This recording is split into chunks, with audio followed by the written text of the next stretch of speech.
We're still live here on The Point of View, and it's a big show today because there was drama at the Spintex home of MP for Asin South, the Reverend John Ntim Fordjour, because security officials, we are not sure where they're from, went to his house ostensibly to arrest him. The minority 88 were there to say, we ain't having none of that. One of the key people who were there, both at the residence and in the meeting, which sort of resolved the matter, is my next guest, Kojo Oppong, former minister for many things, information, works and housing, MP for Fancy Arabi in his your fourth or third term? Third term. So you were at Ntim Fordjour's house today. Yes. And in the meeting as well. Welcome to the show. Thanks. How is he? Is he okay? Oh, he's fine. In very good spirits. In very good spirit. Okay.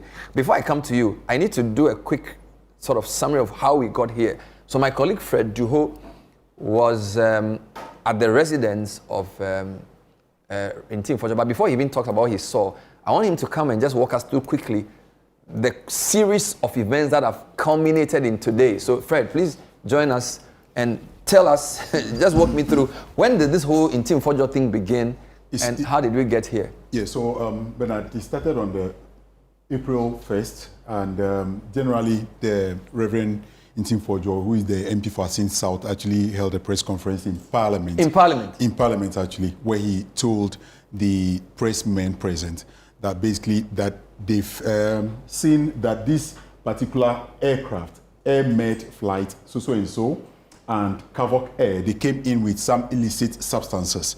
And so he believed that based on suspicion, the government needs to look into these issues. Then we go to April 1 again, when the president, the same day, issued, and he actually wrote on social media, on his Facebook page, asking him and the security agencies to collaborate and then find or unravel the circumstances surrounding this whole allegation. So the president mentioned Ntim Fordjour in his post. Exactly. And he mentioned NACOC as well, which is the Narcotics Control Commission. And then he mentioned the NIB, which is the National Investigation Bureau. Okay, so actually, just collaborate with him. So behind us is the president's... the statement he issued. My attention has been drawn to allegations made at a press conference by Honorable Member of Parliament Ntim Fordjour regarding two suspicious flights arriving at the Kojo International Airport. So this is the same day, April Fool's Day. Exactly. Kojo International Airport involving drug trafficking and money laundering.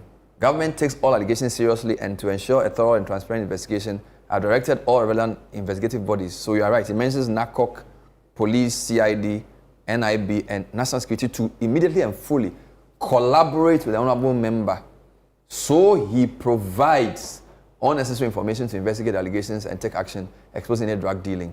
We maintain zero tolerance for using Ghana as a transit or final destination for drugs or drug trafficking. Then I made that. Okay, so this is president. So from there, the government communication outfit actually did a video explainer where they tried to explain what those aircraft came into the country to do. One, they are saying that they came to change ties, and they also debunked the allegation that the Member of Parliament made alleging that drugs were involved, some huge sums of money were also involved. So they basically debunked that particular allegation on April 3. So this thing on the screen was put out by government communications. Exactly. So supposedly explaining what the aircraft came into the country or landed at the Kojo International Airport to do. So this one of the key issues is that the aircraft came because it had developed some fault. So these are medical sort of planes that carry, is like an air ambulance. Exactly. So it wasn't here to do anything nefarious, according to the government communications minister. So he put out this video. Exactly. And this is April the 3rd. And that is one of the images on the screen that you can see that they are changing ties. This is from the government communication. Wonderful. Ostensibly trying to explain themselves and debunk the allegation that the MP But it didn't end it. So after April 3, more... Then they went to April 5, where a heated debate unfolded on social media between the government communication minister and the Reverend Ntim Fordjour. So they were on social media, were they on the same program, or they were using their... No, they were using their personal handles, and Phyllis Kwachi was also, and this is where the media engagement started to get heated over a period of time. The government is trying as much as possible with the evidence they have. They want to now clear the air because they believe that this is the image of the country being sold out there. So they're trying to sort of debunk what Reverend Nkrumah said. But Nkrumah was also on air. He was also trying to, as much as possible, make it clear that it was a suspicion, and he's urging the government or state agencies to now take up the initiative and probe further. Maybe they can find something. He doesn't have all the necessary tools. So from your timeline, the video you showed me was actually released on April 6. On April 3, Felix Kwakye did a video where he came to speak on his own. So the video you showed me now was actually released on April 6. No, that video was released earlier before Felix Kwakye came out to also now speak to the issue. Rather? Exactly. Was the same day? On April 6th. So let's just go back. So April 3, April 3 is Felix Kwakye coming in to speak to the public to explain what he believes to be the right thing. Then he released, go on. Then he releases the video of this aircraft that we just showed on April the 6th. Exactly the case. So when you go to April 6th, he released the that's video. where you have the government communication minister released photo and video evidence showing engineers repairing and the damaged landing gear ties April 6th is what day of the Airmed aircraft. Sunday. Yeah.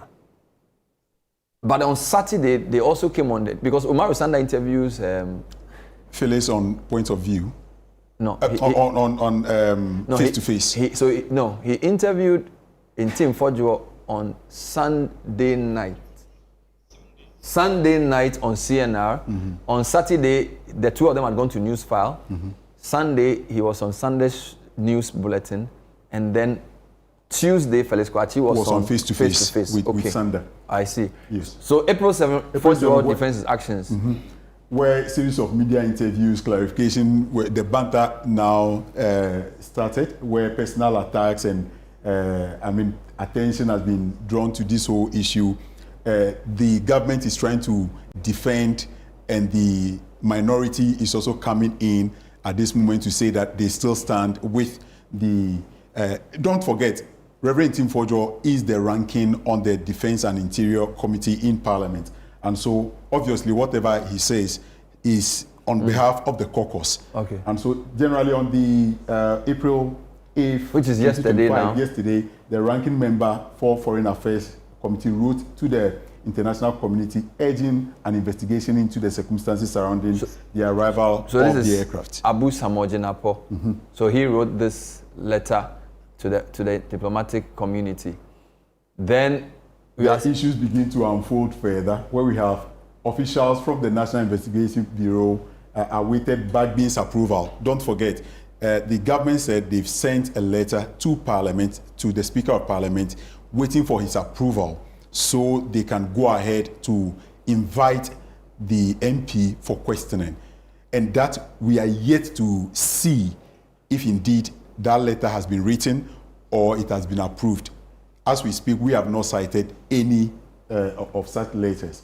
Then on April 8th, that is where the Ghana Airport Company Limited was also drawn into this whole conversation. They came to also defend themselves.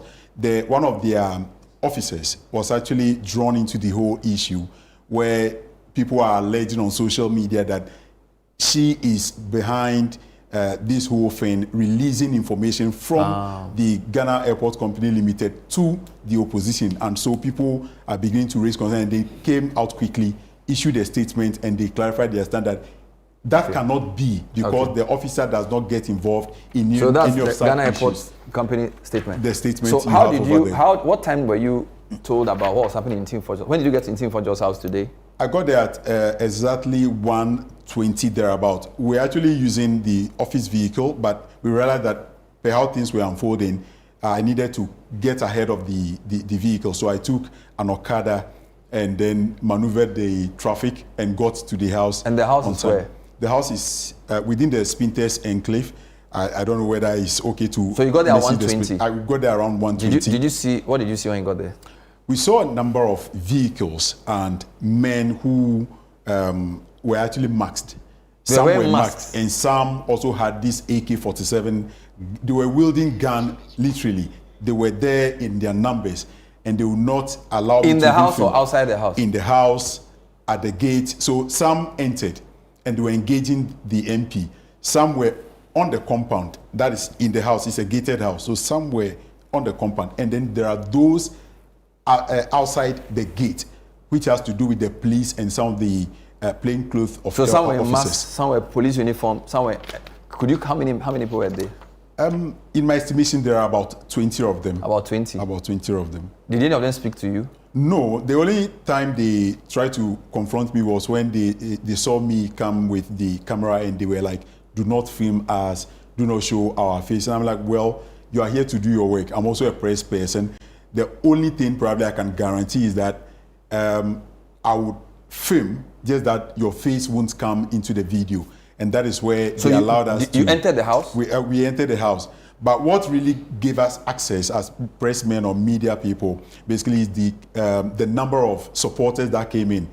The NPP supporters were there. They were there before you got there? Yes, they were also there in How their many numbers. did you see? Oh, they were over 50. So they were also outside 50. Or in the house? They were in the house. They were in the house. So the security people were both outside the house and in the house? They were there. And then the party people were also in the house? Yes. So is it the party people who allowed you to enter the house? When we saw them entering, and we went because to of them. their share numbers, you went with them to also were the see MPs in the house when you got there? So the MPs, the minority leader, Honorable Afenyomakin, was already in the room with the MP and trying to engage him. The only time I got to speak to the Honorable Atachia was when he came in a rush. And I asked him, oh, why was he really in a rush? He was like, he was called, he had a distress call to come in quickly to probably guide the MP. So you got there at 1:20? Yeah. And by the time I saw you on it was around 2 o'clock. And you reported till 3:30. Yes. So it's like almost... So Kojo, sorry, let's take up the story. And thank you, Fordjour. Sit down, I'll call you back if I need you. So I'm sort of trying to get people... Before we get to the house, does his narration follow the sequence of what you know? I think so. A few things may be missing in between, but generally, yes, Generally, that's the story. so April 1, he makes the...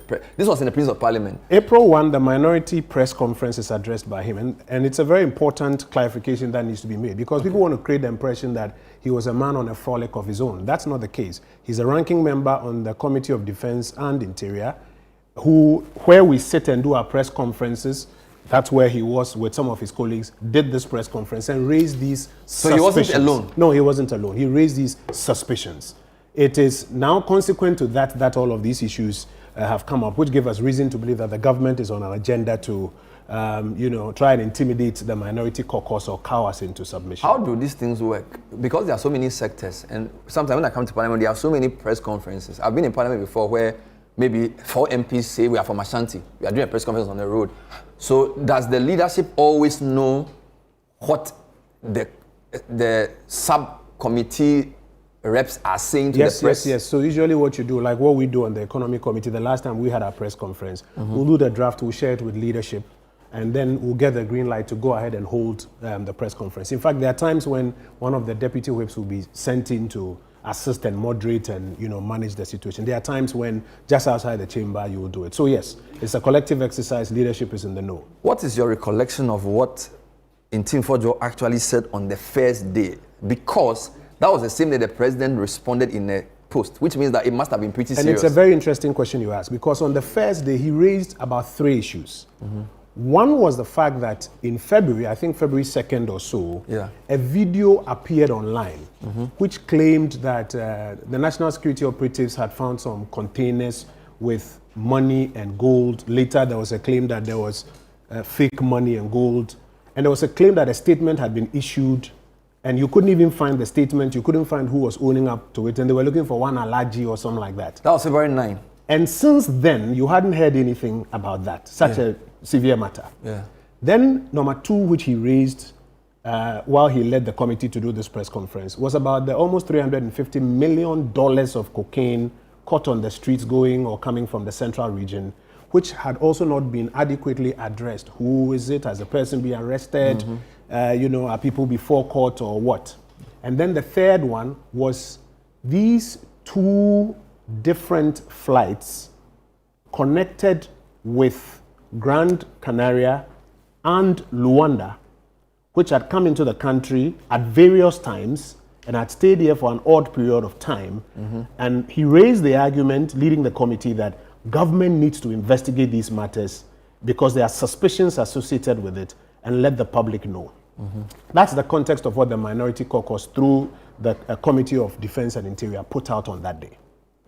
But did he also not say that Ghana was becoming a hub for cocaine Those trafficking? were the fears that he expressed. Because you see, when you have these kind of matters, if you do not address them adequately, this is the fear that will crystallize in the hearts and minds of people. And that's why he invited the government to get into a proper inquiry into these matters and settle them. In fact, they even went further to call for a full-scale public inquiry or even a bipartisan parliamentary committee to look into these matters. That's the context within which they spoke on the very first day.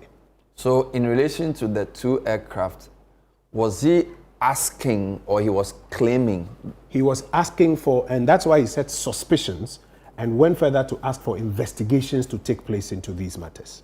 So the man is not here, and I'm not putting him on trial, but I feel like there needs to be some sequence in the logic of saying there are 2 suspicious planes.